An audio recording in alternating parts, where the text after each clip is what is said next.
Et bonjour à tous, aujourd'hui nouvelle vidéo, cette fois-ci je voulais vous présenter quels étaient selon moi les pires attachements. Alors pour rappel, les attachements ce sont des cartes qui peuvent être attachées aux méchants ou aux sbires afin de les booster, ou ça peut être des cartes aussi qui peuvent être attachées à notre identité, mais qui eux vont nous nerfer. C'est-à-dire qui vont baisser nos stats ou qui vont nous empêcher de faire différentes choses. Du coup c'est parti. Alors au niveau de la boîte de base, selon moi, un des pires attachements c'est donc la charge de Rhino. Parce que ça fait qu'il gagne plus 3 d'attaque et déferlement. Donc sachant que Rhino, il peut avoir une attaque à 3, voire à 4 si on est au stade 3. Donc il va attaquer à minimum à 7.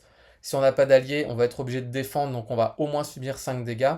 Et après, en fonction des cartes que l'on aura mis aussi dans le deck rencontre, si on tire une carte avec 3 icônes, eh bien, il peut attaquer potentiellement à 4, plus 3, 7, plus 3, 9, voire un 10, s'il a sa corne en ivoire qui lui rajoute encore une attaque supplémentaire. Ensuite, j'ai mis les drones améliorés, donc du set de Ultron. Et ça dit chaque drone gagne plus un d'attaque et plus un point de vie. Donc pourquoi je l'ai mis? Parce qu'en fait, dans le scénario d'Ultron, les drones en question, ils vont être pris du dessus du deck du joueur et, et ces cartes vont être considérées en tant que drones avec un point de vie, un d'attaque, un manigance. Du coup, un point de vie, ça peut se gérer facilement. Il y a des alliés qui, notamment, ont un d'attaque, donc ils vont pouvoir se débarrasser des sbires pour nous. Mais le fait qu'ils aient deux d'attaque et 2 points de vie, ça peut être quand même sacrément problématique. Donc il va falloir se débarrasser assez rapidement de cet environnement. Sachant que pour s'en débarrasser, il faut 3 ressources différentes. Et si on les a pas, ça peut être vraiment compliqué à gérer. Ensuite, j'ai mis l'armure en vibranium. Donc pourquoi je l'ai mis? C'est parce que ça dit que quand le méchant subit des dégâts, et ben on lui donne une carte tenace. Donc en gros, à chaque fois qu'on va l'attaquer, il récupère une tenace. Il va donc falloir se débarrasser de la tenace. Et si on l'attaque de nouveau ensuite, il va en récupérer une nouvelle. Donc relou quoi. Et du coup, alors après, pour s'en débarrasser, c'est pas trop gênant si on a en tout cas les bonnes ressources en jeu. Mais le fait d'incliner son héros malgré tout et de dépenser 2 physiques, ça peut être contraignant. Et enfin, j'ai mis l'attachement donc qui est du set de Modok. Donc ça dit déjà ça gagne renfort et ensuite on va attacher cette carte aux sbires ayant le nombre de points de vie le plus élevé. Et en gros c'est quoi? C'est une, c'est une plume de phénix en gros dans le sens où quand le sbire sera vaincu, et bah, au lieu de défausser ce sbire, on va défausser l'attachement, on va remettre tous les points de vie au sbire, et comme ça, il va revenir en jeu. Ensuite, au niveau de l'extension du crâne rouge, j'ai mis qu'un seul attachement. J'ai mis l'attachement qui est issu du set du crâne rouge, donc il y a incitation 1, et ça dit attacher à une manigance annexe. Et ça dit, quand la manigance annexe est déjouée, et bah, on distribue au premier joueur une carte rencontre. Donc en gros, ça fait qu'en déjouant la manigance, pardon, on va récupérer une carte rencontre, on va se retrouver avec deux, et le fait de se récupérer des cartes rencontres supplémentaires, c'est jamais agréable. En plus de ça, il y a un incitation 1. Alors après, on peut avoir un peu de chance si cette carte elle est attachée à la manigance annexe du contrôleur, parce que le contrôleur, en fait, on va pas déjouer la manigance, elle va être défaussée, ce qui fait qu'au final, la réponse forcée ne s'appliquera pas. Donc dans ce cas de figure, on est bien content d'avoir cette carte si on a cette manigance annexe en particulier.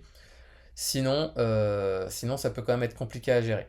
Sachant que le crâne rouge, dans son kit, il peut rajouter plein de menaces sur toutes les manigances en même temps. Et ça, c'est pas drôle du tout.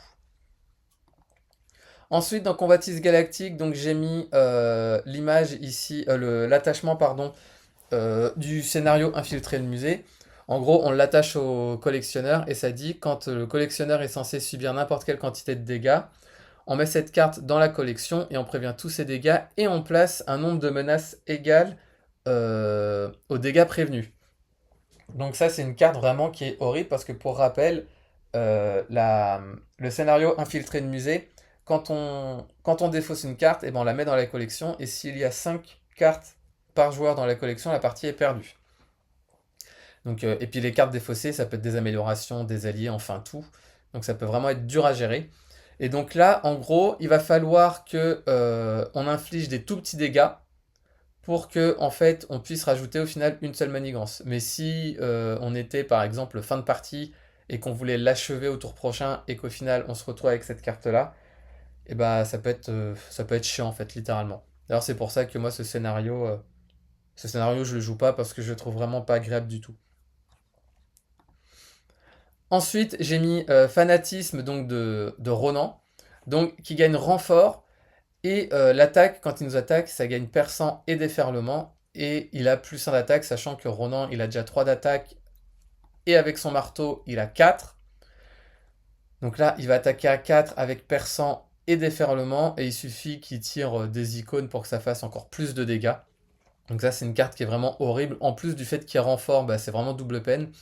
Et j'ai également mis aussi son marteau parce que son marteau lui donne robuste. Donc il ne peut être ni sonné ni désorienté. Et son action de héros, elle est quand même pourrie dans le sens où pour se débarrasser du marteau, il va falloir qu'on subisse 2 dégâts et qu'on s'attribue une carte rencontre face cachée, non pas pour défausser le marteau, mais pour le remélanger dans le deck. Donc du coup, c'est vraiment relou. Et en plus de ça, l'icône de boost dit qu'il faut attacher du coup cette arme à Ronan. Donc vraiment, ces 2 attachements, ils sont vraiment horribles.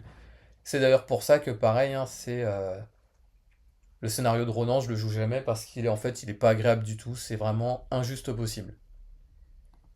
Maintenant, au niveau du titan fou, donc j'ai choisi uniquement gelé, qu'on doit attacher à notre identité, et notre identité ne peut pas se redresser.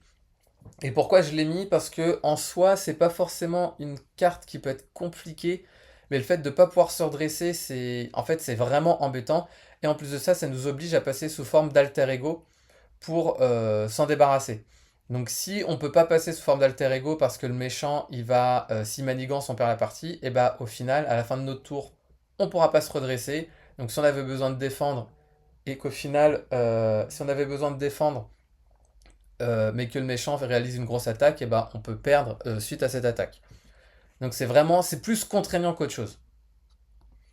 Dans Sinistre Motivation, j'ai mis le planeur. Le planeur qui rappelle fait que quand le méchant s'active, il s'active de nouveau derrière. Donc en gros, ça va être une double attaque ou une double manigance, ce qui est juste horrible. Et pour se défausser de cet attachement, il faut se débarrasser de cartes attaque qui ont un coût combiné de 3. Donc si on joue par exemple, si on joue, je dis une bêtise, hein, si on joue en justice et qu'on n'a aucun événement attaque qui coûte 3, il va falloir qu'on ait dans notre main un événement attaque qui coûte 2 et un autre qui coûte au moins 1 pour pouvoir se débarrasser de cet attachement. Mais généralement, quand il entre en jeu, c'est les yeux au ciel, on souffle, bordel, putain, enfin bref, vous comprenez. Donc cette carte, c'est vraiment, ça doit être une des pires cartes, tout type de cartes confondues du jeu. Et j'ai également mis dans ces attachements donc les bots. Donc en fait c'est un set modulaire particulier, donc c'est des technologies d'Osborne. Et pourquoi je l'ai mis? Parce qu'en fait c'est une carte qu'on va pouvoir qu'on va devoir attacher au méchant, qui gagne renfort. Et ça, les renforts, on n'aime pas ça. Et surtout, ça dit après que le méchant ait attaqué et infligé des dégâts à votre identité, on place 2 menaces sur la manigance principale. Donc le fait qu'il attaque plus 2 menaces derrière, ça peut être très très compliqué.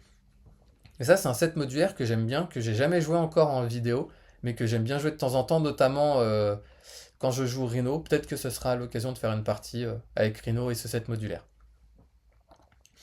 Maintenant, dans la genèse des mutants, j'en ai choisi qu'un, donc c'est Enveloppé de métal, qui est du scénario de Magneto. Ça dit attaché à votre identité, et en fait notre identité elle peut rien faire. Elle ne peut pas contrer, elle ne peut pas attaquer, elle ne peut pas défendre, ou elle ne peut pas récupérer.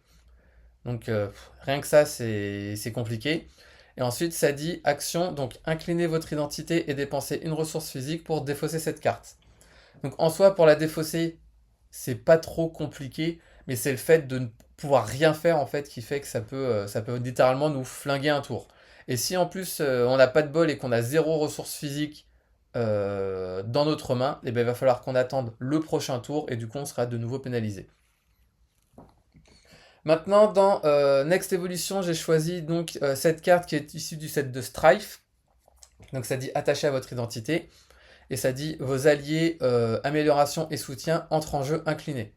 Et ça, pareil, ça peut être problématique dans le sens où si on a besoin d'un allié qui peut contrer dans la foulée, bah là, au final, on ne pourra pas. Et pour s'en débarrasser, il faut passer sous forme d'alter ego et incliner 3 cartes que l'on contrôle pour défausser cette carte. Donc si on n'a même pas 3 cartes que l'on contrôle en jeu, et ben au final ça peut rester un petit bout de temps. Moi, je sais que j'avais réalisé une partie où cette carte, je l'avais eue en tour 1 lors de la mise en place. Et au final, j'ai jamais réussi à m'en débarrasser parce que bah, soit il me défaussait mes améliorations, ou soit je me servais des alliés pour défendre. Donc cette carte, elle était restée toute la partie. Et c'était très très compliqué. Maintenant, on va passer au pack héros et scénario. Alors, j'ai pas mis les autres extensions parce que j'en avais pas trouvé, ou j'avais pas trouvé d'attachement qui me paraissait vraiment très compliqué à gérer. Mais en tout cas, dans les packs de scénario, j'ai mis donc cet attachement qui est du set de The Hood. Donc, on doit attacher à notre identité et ça dit après que le méchant s'est activé contre vous, eh ben, il va falloir qu'on réalise la capacité de The Hood. Et pour rappel, la capacité de The Hood, en tout cas quand on est au stade 2, ça dit défausser les deux cartes du dessus des decks rencontres et on s'attribue celle qui n'est pas et on s'attribue la première qui n'est pas du set de rencontre de The Hood. Donc si on a du bol, on défausse deux cartes de The Hood, il se passe rien, mais vu que il n'y a que 16 cartes du set de The Hood, il y a de fortes chances en fait à ce qu'on en révèle une qui ne soit pas de son set. Donc en gros, c'est un renfort. Et ça, c'est à chaque fois qu'il va s'activer. Et pour s'en débarrasser, il va falloir passer sous forme d'alter ego, incliner son identité et placer deux menaces sur la manigance principale. Donc là, pareil, c'est double peine, donc très compliqué à gérer. J'ai mis l'attachement donc du set d'Armadillo. Donc Armadillo, c'est un sbire qui a 8 points de vie et qui peut avoir n'importe quel nombre de cartes tenaces sur lui. Donc s'il se retrouve avec 4 cartes tenaces, eh ben, il va falloir l'attaquer 4 fois pour lui enlever ses 4 tenaces. Et en gros, ça dit attacher cette carte à Armadillo. S'il n'est pas en jeu, on va le chercher et on le met en jeu. Donc là, pareil, c'est double peine en fait. Parce qu'il faut qu'on l'attache. Soit on attache, il gagne plus d'attaque, ou s'il n'est pas en jeu, eh ben, on va chercher on va chercher Armadillo, on le met en jeu et on lui attache la carte. Donc du coup, compliqué. Et ensuite, ça dit, tant qu'Armadillo a une carte tenace sur lui, eh ben, les personnages ne peuvent pas défendre contre ses attaques. Donc ça veut dire, comme je disais tout à l'heure, s'il a 4 tenaces, on ne pourra pas défendre, on sera obligé de subir son attaque qui est de, je crois, 4 au moins. Donc très très compliqué. Et enfin, j'ai mis dans le... Ah, mais si, j'ai mis, pardon, parce que ça, je pensais que c'était dans le Agent du Shield, mais non, ça, c'est le Soldat de l'Hiver. En gros, c'est dans l'extension Voile Blanc. Donc, c'est ce sbire, quand il nous attaque, et ben en fait, le personnage attaché ne pourra... Quand il attaque, il va falloir pardon, qu'on attache cet attachement au personnage qu'il a attaché, donc on va dire le héros. Et ça dit, le personnage attaché ne peut pas attaquer d'ennemis autres que cette carte. Donc en gros, cette carte est considérée comme un sbire. Ça dit, n'importe quel joueur peut attaquer cette carte comme si c'était un sbire. Et s'il y a 3 dégâts ou plus, et ben on bouge tous les dégâts, sauf 3, sur le personnage, et ensuite on défausse. Donc en gros, si... imaginons, on va attaquer avec, on va dire Hulk, parce que Hulk, il a une attaque de base de 3. Donc ce qui va se passer, c'est que Hulk ne va pas pouvoir attaquer les ennemis tant que cet attachement est en jeu. Donc il va falloir qu'on fasse une attaque de 3. Donc si les 3 dégâts, au final, sont déposés sur cet attachement, on les retire et au final, on ne subit pas de dégâts. Par contre, si on inflige par exemple 5 dégâts, et ben, il y a les 5 dégâts vont aller sur cet attachement. Il y en a 3 qu'on va enlever et les 2 restants, on va les mettre au personnage attaché. Donc ça, notamment dans le scénario des Thunderbolts, c'est une carte qui peut être vraiment très très compliquée à gérer. Parce que c'est vraiment une carte qui est attachée à notre identité. Elle est forcément attachée à notre identité. Donc en fait, ça peut être très compliqué à gérer, quoi. Ça, c'est une carte que j'aime vraiment pas du tout. Donc voilà pour cette vidéo sur les attachements. Dites-moi vous ce que vous pensez de ces cartes. Est-ce que vous trouvez qu'il y en a des pires? N'hésitez pas à me dire en commentaire si justement vous en trouvez des pires. Pour ma part, je vous remercie d'avoir regardé cette vidéo et je vous dis à bientôt pour la prochaine.